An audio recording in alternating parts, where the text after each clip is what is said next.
Bonjour et bienvenue sur ma chaîne YouTube. Donc je me présente Colette Corriva-Petrizo. Vous me connaissez peut-être déjà, vous avez peut-être déjà écouté mes vidéos.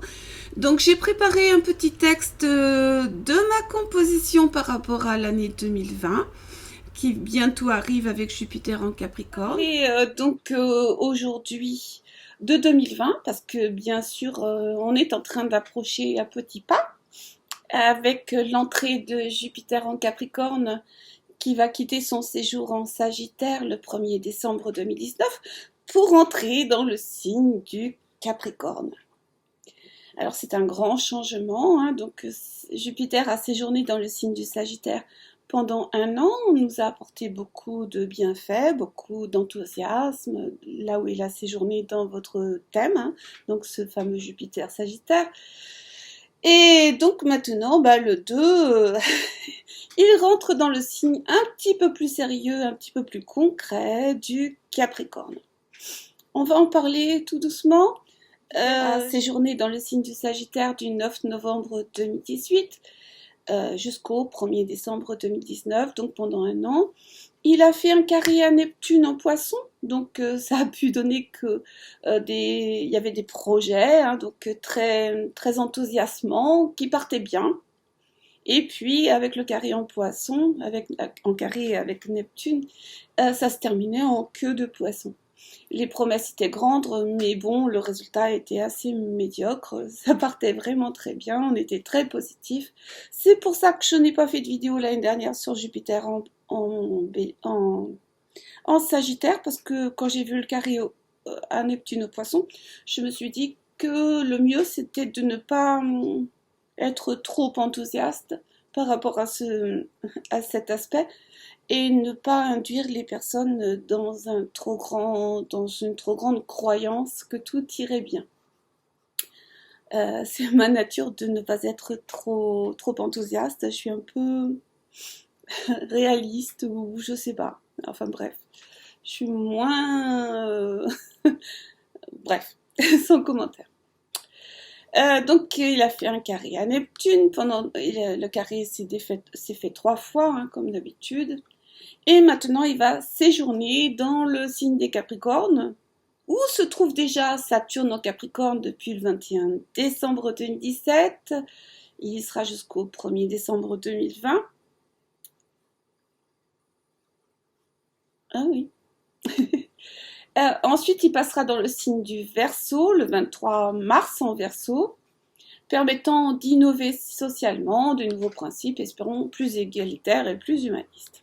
Et donc on a aussi dans le Capricorne, nous avons également Pluton en Capricorne depuis le 27 novembre 2008 jusqu'au 24 mars 2023. Pluton qui détruit tout ce qui est désuet, périmé pour reconstruire autrement. Pluton, c'est une force de régénération, de renaissance. C'est également la puissance de l'argent, du pouvoir. Les avoirs cachés, le pouvoir sous toutes ses formes, le pouvoir du gouvernement surtout.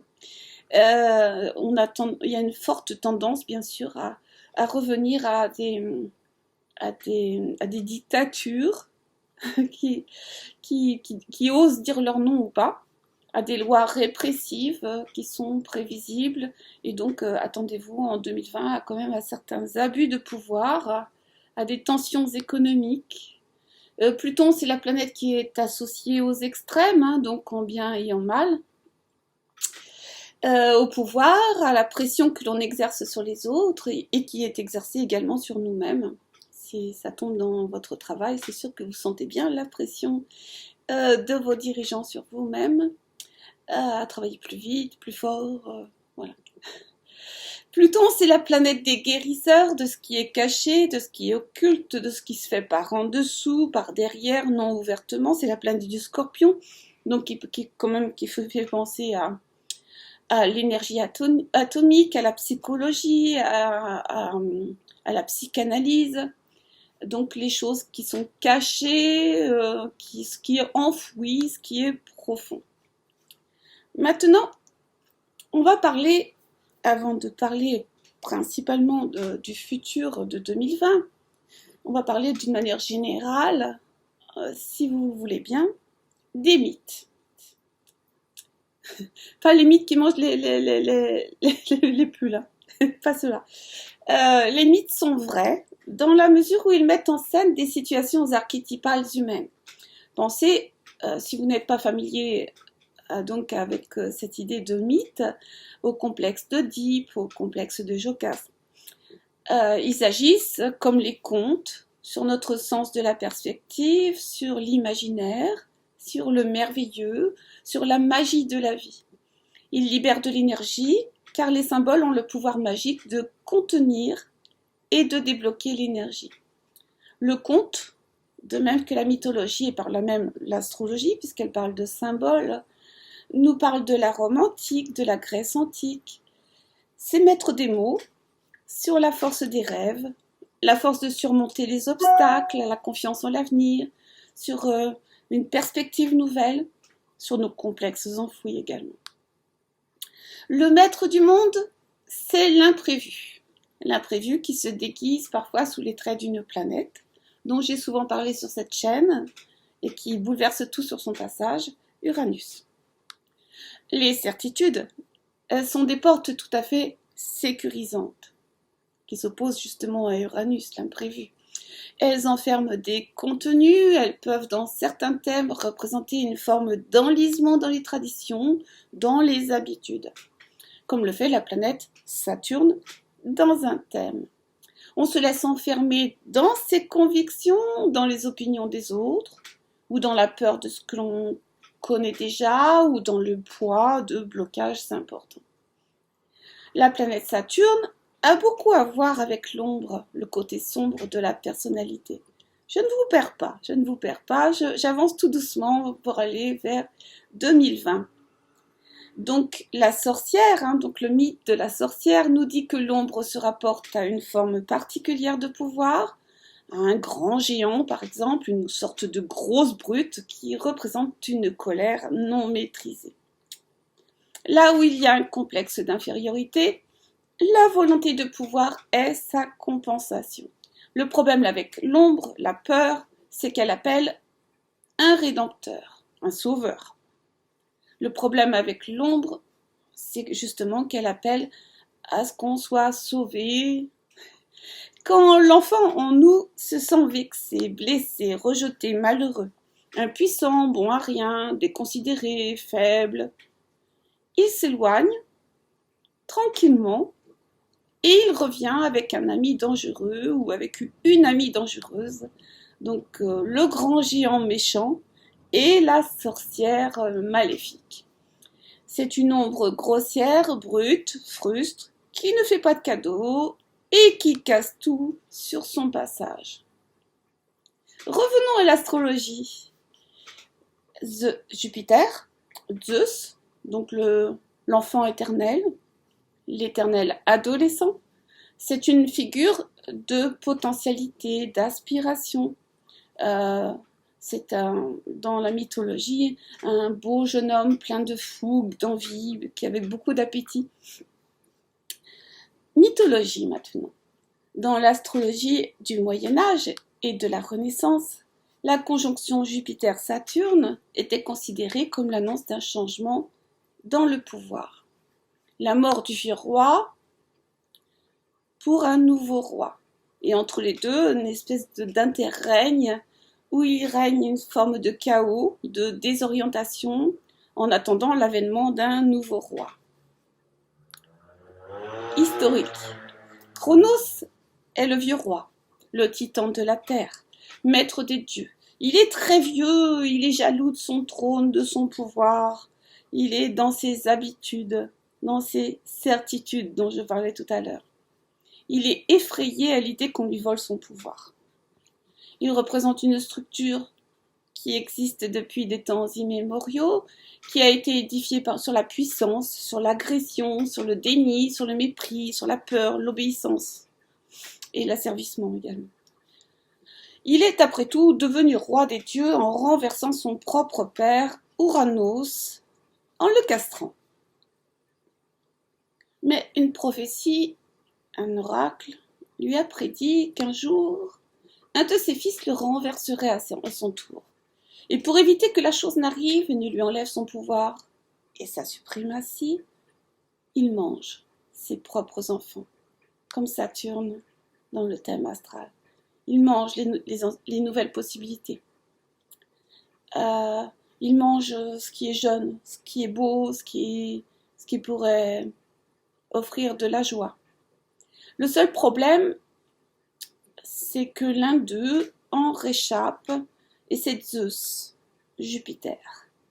Grâce à l'aide de sa mère Rhea, Zeus s'échappe, se cache de son père dans une caverne, et dans le noir, il attend son heure. Rhea donne à manger à Cronos une pierre enveloppée dans une couverture d'enfant à la place de Zeus, et après son repas, il s'endort d'un bon sommeil saturnal. Il dévore stupidement son repas sans rien remarquer. Au cours du temps, il vomit son idée parce que la pierre lui est restée sur l'estomac, bien sûr. Et c'est à ce moment de vulnérabilité que choisit Zeus, Jupiter, pour entrer en action, pour sortir de sa caverne et prendre la tête de la rébellion. Il renverse son père, le bannit dans le monde souterrain et devient le roi des dieux. Nous avons ici l'image de quelque chose de vieux qui meurt et d'une période intermédiaire de chaos, de confusion, de trouble, d'incertitude qui succède à la suprématie apparente du vieux roi, du vieux principe, qui semblait avoir réussi à réprimer, à étouffer, à écraser l'émergence d'une vie nouvelle.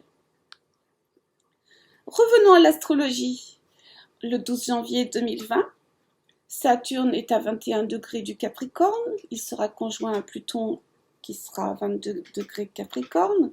On peut s'attendre à des profonds bouleversements, un principe de destruction, de mort, métamorphose représenté par Pluton. Donc rencontre le principe de construction, donc construction, déconstruction, en vue d'une rénovation. C'est dans le signe du Capricorne. On ne s'attend pas à de la douceur dans la communication, mais plutôt à la fin justifie la moyen. On l'a vu au travers des manifestations, un climat de violence, d'insurrection qui en découle. C'est sûr que c'est en Capricorne la dureté, l'inflexibilité, voire une sorte de mépris aussi contre les petites gens. Avec cette conjonction, on assiste à un changement définitif des structures, des organismes. Il y a des confrontations avec des réalités assez rigides, assez dures. Le réel, les chiffres.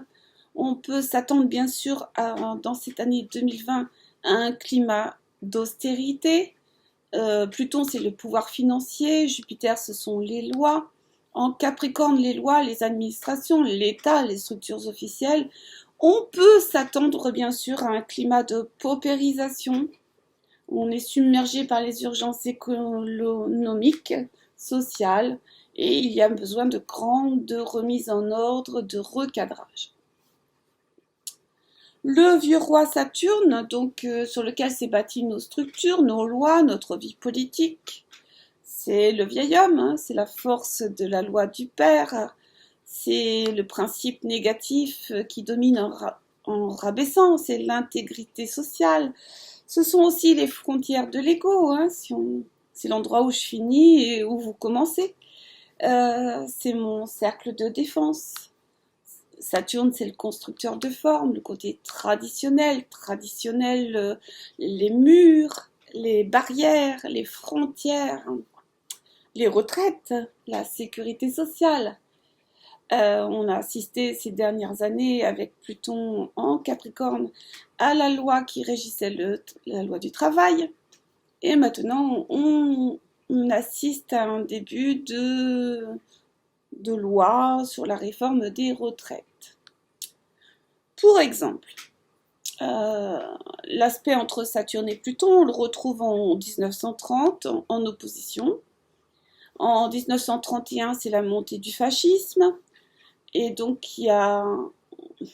comme c'est une opposition, on objective un ennemi qui est représenté par quelqu'un d'autre, Donc là, en l'occurrence, c'était les personnes de confession judaïque, c'était les tziganes, c'était les malades mentaux, c'était les personnes non productives.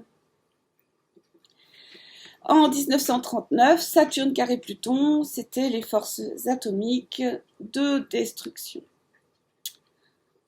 Continuons donc sur ces bonnes choses. Le 22 février 2020, Jupiter rencontre Saturne. Donc le jeune roi va détrôner l'ancien roi. Des nouvelles possibilités sérieuses vont se faire jour pour renverser un certain ordre. Jupiter est à 18 degrés du Capricorne, Saturne à 27. Et donc je ne saurais trop vous inviter à regarder la conférence de monsieur Henri Guillemin, historien, merveilleux historien et orateur, qui parle des événements qui se sont déroulés justement au moment de cette conjonction Saturne-Pluton en Capricorne. C'était en 1842, entre 1842 et 1848. Donc évidemment, le contexte n'est pas identique, mais on trouve des grandes similitudes avec notre époque actuelle. La dernière conjonction en Capricorne, qui fait référence à Saturne-Pluton, s'est déroulée justement en 42, et en 48, il y a eu les mouvements des Grands Jacques. Donc c'était l'époque de Lamartine, de Victor Hugo, des Misérables, de Louis Blanc. À l'époque, les usines ferment pendant 3 mois pour étouffer les petites gens qui avaient besoin de travailler, qui avaient besoin de leur salaire. C'est toujours agréable, n'est-ce pas? Les enfants ont été utilisés pour travailler à l'âge de 5 ou 6 ans. Une partie de la population pouvait voter, bien sûr les plus nantis, les petites gens ils ne pouvaient pas. Pour les personnes journalières qui se déplaçaient au gré des travaux, au gré du travail, comme on trouve actuellement aussi, des gens qui partent en caravane, en camion, et qui décident d'être itinérants. Donc pour ces personnes-là, de cette époque-là aussi, il y avait une impossibilité de voter parce qu'ils ne justifiaient pas d'une situation stable pendant 3 ans. Donc ça faisait une frange de la population qui ne pouvait pas voter. Et tant d'événements, de similitudes qui me font penser à notre époque actuelle et qui met l'accent sur le signe du Capricorne, un accent qui sera, comme je le disais, très important toute l'année 2020. Donc un besoin de réforme, des attaques sur le droit du travail et la réforme des retraites. Je suis pratiquement sûre, puisqu'on parle d'avenir, qu'une loi sera votée sur la fin de vie, sur l'euthanasie, bien sûr, puisqu'on est dans le Capricorne et des personnes âgées. Toujours cette volonté de faire des économies sur les personnes improductives. Je vous laisse juge. Dans votre thème, selon vos préoccupations et selon le contexte, le lieu où se situe cette conjonction dans votre thème personnel, selon qu'elle est dissonante ou harmonique, il sera question d'une échéance, d'un tournant de vie, d'une obligation de reconstruire sur d'autres bases. Il y aura de l'anxiété, évidemment, avec Pluton, parce que le sol se dérobe quand même un peu sous nos pieds, Pluton, c'est quand même lié à l'angoisse. Pluton nous confronte à la nécessité de tourner les pages anciennes et dépasser de la vie, de laisser tomber ce qui ne sert plus, de se défaire de vieilles habitudes qui nous sont préjudiciables. Et quand dans votre thème, si vous avez des transits de Pluton, transit de Pluton dans une maison, on peut éprouver un sentiment de fatalité, d'impuissance. Le mythe grec de Pluton, c'est Pluton fait disparaître quelque chose, nous ramène dans notre vie des êtres, des sentiments, des activités, des facettes de notre propre nature qui avaient été longtemps absents. Il remonte des profondeurs. Pluton nous oblige à nous remettre en question, donc à un changement en profondeur qui est parfois contraint et forcé. Ça peut être l'arrivée dans notre vie, là où transite Pluton, d'une personne qui a un effet transformateur, voire destructeur sur nous. Ça peut être une personne, une situation, un événement, une circonstance qui tente de prendre le contrôle sur notre vie en quelque sorte. Si c'est un aspect positif, ce que j'espère pour vous, ça va permettre de redresser des situations boiteuses. Si malheureusement c'est un peu dissonant, hein, donc avec une de vos planètes personnelles, on pourra être confronté donc à une situation collective, par exemple le chômage. Euh, on se rappelle bien du mythe de Pluton, puisque j'étais en train de parler des mythes tout à l'heure. Donc l'enlèvement de Perséphone à sa mère Corée. Donc Perséphone était une adolescente qui vivait avec sa mère sur la surface de la terre, qui cueillait des fleurs et qui était naïve et gentille et tout ça. Elle est enlevée par Pluton, le maître des enfers, qui l'entraîne dans le monde des enfers, le monde d'en bas. Et Perséphone découvre la vie, bien sûr. C'est quand même un enlèvement. On n'y va pas de notre plein gré quand on est sous un transit de Pluton. On y est obligé.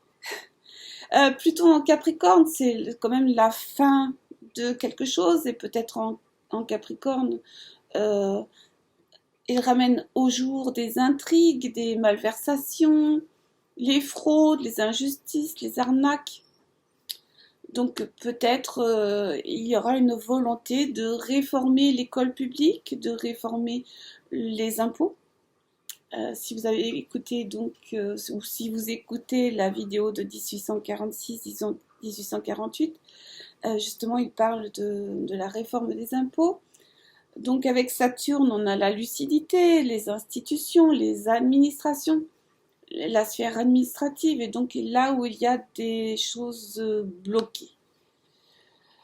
Donc des solutions seront à trouver pour redresser la barre, et je vous parlerai dans la prochaine vidéo des aspects positifs.